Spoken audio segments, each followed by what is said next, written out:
Dopo più di 700 anni dalla conclusione della Commedia di Dante, per la prima volta, l'opera viene tradotta e spiegata usando il metodo scientifico.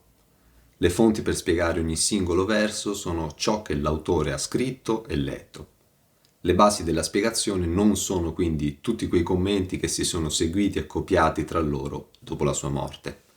Attenzione, non sto parlando di interpretazioni che possono variare, anche se anche in questo ci sono limiti che spesso vengono superati. Sto parlando solo del senso letterale, che è tempestato di errori oggettivi qualunque commento si studi. Per questo contenuto consulto 4 commenti moderni, ma potete consultare quello che preferite nella lingua che preferite, dato che gli errori sono comuni. 1. Benigni, il più famoso tra i non appassionati. 2. Sermonti, che è stato trasmesso per la RAI. 3. Chiavacci, tra i più usati come libro di testo nelle scuole. 4. Malato, che ha anche svolto un'analisi sul testo dell'opera. Gli errori restano tanti, anche se qui ne cito solo 5, mi limito a trattare solo gli errori oggettivi, solo del senso letterale e solo del primo canto dell'inferno. Iniziamo. 1. Verso 30. Sì che il piede fermo era sempre il più basso. Il piede fermo è sempre il più basso dei due soltanto quando si cammina su un piano. Non è così né quando si sale e né quando si scende. Prova. Ma se non bastasse questo fatto incontestabile dato dall'esperienza, c'è scritto che il protagonista riprende il viaggio su di una piaggia, un piano. Ma se non dovesse convincerti neanche questo, poco dopo aggiunge: ed ecco, quasi al cominciar dell'erta, cioè, ed ecco, quando ero quasi arrivato dove cominciava la salita, quindi non stava salendo prima. Il senso letterale è così palese che qualsiasi spiegazione allegorica sulla salita, come fanno tutti, è sbagliata proprio dal principio. Benigni dice e mima anche che sul piano il piede fermo è sempre il più basso, e poi rovina tutto dicendo, cito, quasi al cominciar dell'erta, stava salendo in su. Ma no, cioè, il protagonista non sale in su, quasi quando stava iniziando la salita, quindi prima viene ostacolato, non sale, quasi al cominciare della salita, come può essere tradotto con stava salendo in su. Ripresi via per la piaggia deserta, era deserta una specie di piaggia, un piano diciamo, sì che il piede fermo sempre era più basso, quando si cammina il piede fermo è più basso, quello si alza, fa così, no? Ci hanno scritto, ed ecco, quasi al cominciar dell'erta, stava salendo in su. Sermonti, cito, verso che non ha riscontro nell'esperienza fisica. Poi si contraddice, virgolette, se cammini in piano, il piede fermo, cioè il piede d'appoggio, sarà comunque il più basso, per poi ricontraddirsi ripetendo che, e non avendo riscontro, nasconde il suo significato allegorico, ma scusate, il riscontro nell'esperienza fisica lo ha appena spiegato dicendo che sul piano il piede d'appoggio è il più basso. Sì che il piede fermo sempre era il più basso, verso che non ha riscontro nell'esperienza fisica, anche se trascini un piede su per un pendio, sarai comunque costretto a caricare il peso ora su un piede, ora sull'altro. Mentre se cammini in piano, il piede fermo, cioè il piede d'appoggio, sarà il più basso comunque. E non avendo riscontro, nasconde il suo significato allegorico dietro un significante allegorico, occulta insomma allegoria con allegoria. Chiavacci, citando altri, piaggia indica il terreno in leggera salita e poi l'usato costume di coloro che salgono. Malato, anche lui citando altri, sempre gli stessi, al di là del senso letterale che sembra chiaro, l'usato costume di coloro che salgono, e ancora, Dante marciava in salita, e ancora, io ho sempre inteso questo verso dell'andar su e mi parve sempre che d'altro non si potesse intendere. Dopo le citazioni di altri commenti, scrive in prima persona la sua conclusione. Il poeta ha voluto descrivere, come si è capito fin dall'esegesi antica, un cammino in salita. Punto. Anche se il piede fermo è sempre più basso solo quando si procede in piano, fin dall'inizio tutti hanno capito che stava salendo. 2. Una lonza leggera e presta molto. Le fiere sono 3. Una lonza femmina, un leone maschio, una lupa femmina. I commenti scrivono che una lonza è un leopardo, ma è sbagliato. Sarà una femmina di leopardo, al massimo. Tra l'altro, pressoché tutti concordano sul senso allegorico della lonza, la lussuria. In Inferno 5, il canto dei lussuriosi, come lo definiscono loro sbagliando, lussuria e lussuriosa appaiono soltanto in riferimento a 2 personaggi femminili, rispettivamente Semiramide e Cleopatra. Quindi specificare che è una femmina rafforzerebbe anche la loro interpretazione, ma di ciò nessuno ne fa menzione. Invece che una lupa sia una femmina, sottolineato da tutti. Benigni ripete assiduamente che è un leopardo e peggiora la situazione perché fa proprio l'esempio che se un poeta scrive maiale intende un determinato significato, invece se scrive scrofa, la femmina del maiale, ne intende un altro. Questa è l'allegoria, conclude. Però non dice che infatti proprio in questo caso il poeta non scrive un leopardo, ma una lonza, una femmina di leopardo. Essere che in un bosco arriva una lonza è un leopardo, e dice, ecco, vide questo leopardo. Questo leopardo è un simbolo. Questa lonza gli si mette davanti questo leopardo, e io dico quella, il maiale è un simbolo chiarissimo, no? Quando si usa, dice, è proprio un maiale quello, no? Invece se io dico arriverà una scrofa che entrerà nelle case, questa è l'allegoria, no? Sermonti. Dante ha, cito, estratto le sue 3 bestie da Geremia, dove appare pardo, leone e lupo. Dante abbia cambiato sesso al lupo, invece che abbia cambiato sesso al pardo, no, nessuna menzione. Così la lonza, che dovrebbe essere una lince o magari un ghepardo, e in effetti dà da pensare il fatto che, avendo manifestamente estratto le sue 3 bestie da un oracolo del libro di Geremia, dove appare il famelico trio del pardo, del leone e del lupo, Dante abbia cambiato sesso al lupo. Chiavacci, felino di pelo macchiato, come il leopardo e la pantera. Uno maschio, l'altro femmina, indifferente.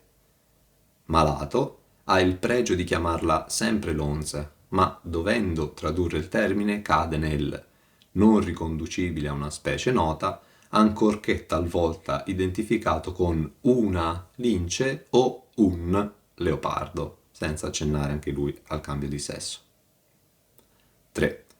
Verso 65. Miserere di me, gridai a lui. Dante spiega nel suo convivio che pietà è il genere e misericordia una delle sue specie. Sostituire una parola con l'altra è sbagliato, perché uno è contenitore dell'altro. Infatti per pietà non intende dolersi dell'altrui male, anzi è questo uno suo speziale, particolare effetto che si chiama misericordia ed è passione. Ma pietate non è passione, anzi è una nobile disposizione d'animo apparecchiata di ricevere amore, misericordia e altre caritative passioni. Benigni non spiega il testo, non spiega il verso. Sermonti, cito, il pellegrino grida, abbi pietà di me. Appena la scorge nel deserto della piaggia, il pellegrino grida, abbi pietà di me chiunque tu sia. Chiavacci, miserere, cioè abbi pietà. Malato, miserere, virgola, pietà di me, gridai a lui. 4. Verso 106. Di quella umile Italia fia sarà salute. Umile è l'opposto di superbo. Non può quindi essere tradotto con misera o infelice. deve tenere il suo significato positivo come in tutte le altre 5 ricorrenze dell'opera. Umile è il re David, Purgatorio 10, umile è la Vergine Madre, Paradiso 33.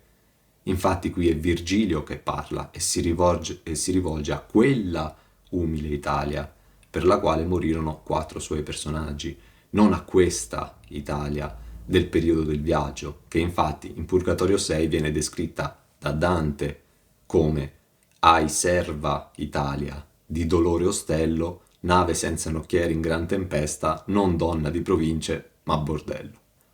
Benigni dice che l'umile Italia di Virgilio è letterale, mentre quella di Dante è morale.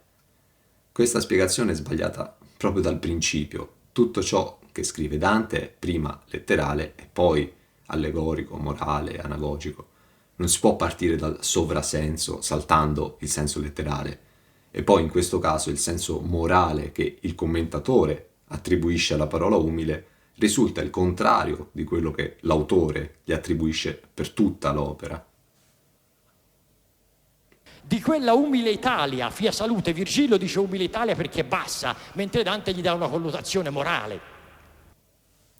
Sermonti. Per Dante significa misera, oppressa. Umile, che nel virgiliano humilis Italia, indica la piattezza della costa salentina che i profughi troiani vedono affiorare appena dall'acqua. Qui varrà misera, oppressa.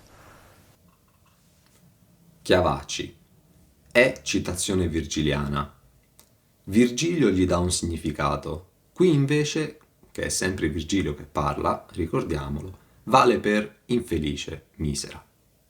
Malato è un richiamo virgiliano, ma Virgilio, che sta parlando adesso, in questo unico caso in tutta l'opera, lo usa cito, in un senso certo lontano da quello originale che ha usato lui, in apparenza nella nuova accezione morale di modesto, povero, oscuro, per poi spiegare subito dopo che Virgilio che sta parlando di quella umile Italia per la quale furono uccisi 4 suoi personaggi.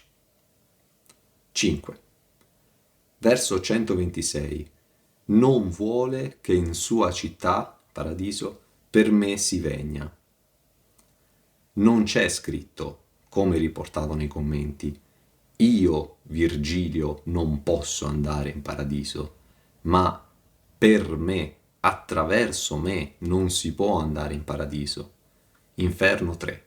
Per me si va nella città dolente, per me si va nell'eterno dolore, per me si va tra la perduta gente. Queste parole sono incise sulla porta dell'inferno, attraverso la quale, per la quale si va nella città dolente, nell'eterno dolore, nella perduta gente. Non è che la porta va, è attraverso la porta che si va. E se vogliamo scomodare Giovanni, nella Bibbia Gesù dice: nessuno viene al Padre se non per mezzo di me, attraverso me.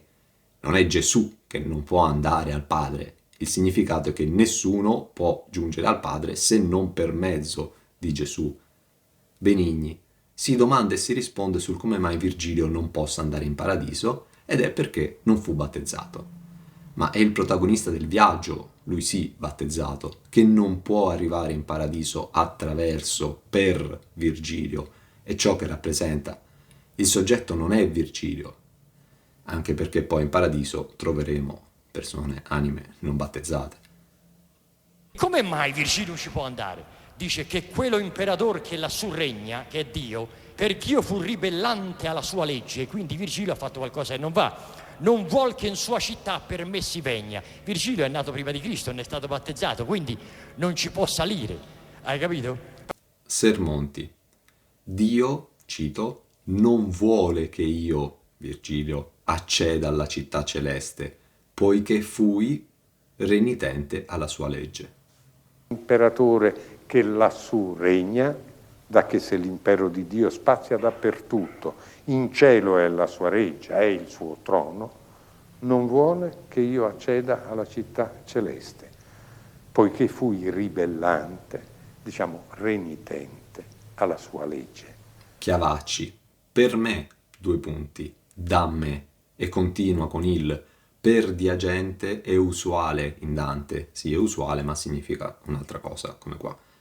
Malato, spiega, non vuole che mi sia concesso, a me Virgilio, di entrare nella sua città. E di nuovo, complemento di agente da me. Cito. La lettera sancisce dunque l'impossibilità per il pagano Virgilio di avere accesso al paradiso.